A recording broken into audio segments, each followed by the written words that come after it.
कहानी सबसे सुंदर कौन। रीना 5वीं कक्षा में पढ़ती थी। पढ़ने लिखने में बहुत कमजोर थी। बस उसकी एक ही विशेषता थी कि वो दिखने में सुंदर थी, इसलिए सब उसकी सुंदरता की तारीफ करते थे। रीना को इस बात का घमंड हो गया और वो ऐसी लड़कियों से नफरत करने लगी जो सुंदरता में कुछ कम थी। उसे सबसे अधिक वंदना से नफरत थी, क्योंकि उसका रंग कुछ काला था। वो हमेशा उसे काली बिल्ली कहकर चिढ़ाती थी, लेकिन वंदना का स्वभाव इतना अच्छा था कि वो उसे कभी कुछ न कहती। वंदना बड़ी भोली भाली लड़की थी, पढ़ने लिखने में बड़ी होशियार थी। सभी अध्यापिकाएं उसे बहुत प्यार करती थी। घर पर भी माँ उससे बहुत खुश थी।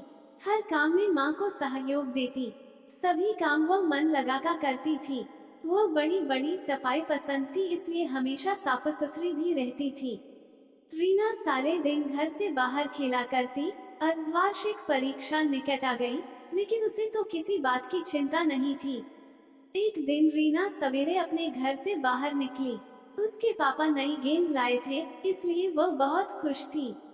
वह सीधी अपनी एक सहेली दिव्या के घर गई।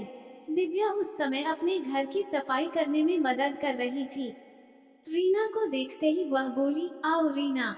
दिव्या, चलो बाहर खेलने के लिए चलते हैं। नहीं रीना, मुझे तो अभी बहुत काम करना है।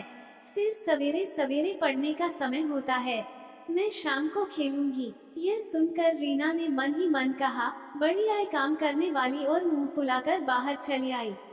इसके बाद वह अपनी दूसरी सहेली रीता के यहाँ गई और नई गेंद दिखाते हुए बोली, रीता क्या तुम मेरे साथ चलेगी?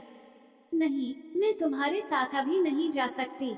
मुझे अभी पढ़ाई करनी है, घर का काम करना है। यह सुनकर वह चुपचाप बिना कुछ कहे गुस्से से बाहर चली गई। इसके बाद वह अपनी कई सहेलियों के घर गई, पर सभी पढ़ाई कर रही थी। किसी को खेलने की फुर्सत नहीं थी। रीना सोचने लगी, इन सब को क्या हो गया है? इन्हें तो बस घर का काम करना और पुस्तकें पढ़ना ही पसंद है। फिर कुछ सोचकर रीना अपनी प्रिय सहेली नीता के घर गई, लेकिन वह भी उस समय पढ़ाई कर रही थी। सीमा ने उसकी पुस्तक बंद करते हुए कहा, क्या हरदम तोते की तरह पुस्तकें रटती रहती हो? चलो बाहर खेलने चलते हैं। रीना, वार्षिक परीक्षा निकट है। मुझे पढ़ाई करनी है, इसलिए मैं तुम्हारे साथ खेलने नहीं चल सकती। तुम भी अपने घर जाकर पढ़ाई करो, वरना इस बार फिर फेल हो जाओगी। रीना उदास मन से लौटने लगी, तभी उसे नीता की आवाज सुनाई दी। वो अपने माँ से कह रही थी, देखो ना माँ, रीना सवेरे सवेरे खेलने के लिए आ गई। उसे पढ़ाई की बिल्कुल चिंता नहीं है। मैं अब उसके साथ नहीं रहूंगी। जब देखो तब वो अपनी सुंदरता की चर्चा करती रहती है। माँ, मुझे तो वंदना बहुत अच्छी लगती है। वो बहुत मेहनती है, पढ़ने लिखने में भी बहुत होशियार है। बस उसका रंग ही थोड़ा सा काला है। यह रीना तो उस बेचारी को काली बिल्ली कहकर चिढ़ाती रहती है।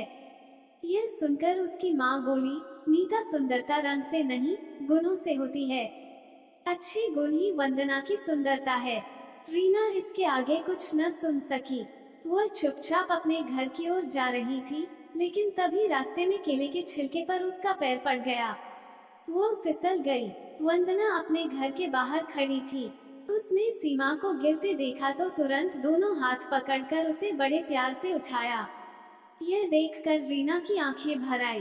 वो मन ही मन सोच रही थी कि वो वंदना से कितनी नफरत करती है, लेकिन वंदना के मन में उसके लिए कितना प्यार है। वह बोली, वंदना तुम सबसे सुंदर हो और मैं काली बिल्ली हूँ। मैंने तुम्हें काफी तंग किया है, बहुत चिढ़ाया है, मुझे माफ कर दो।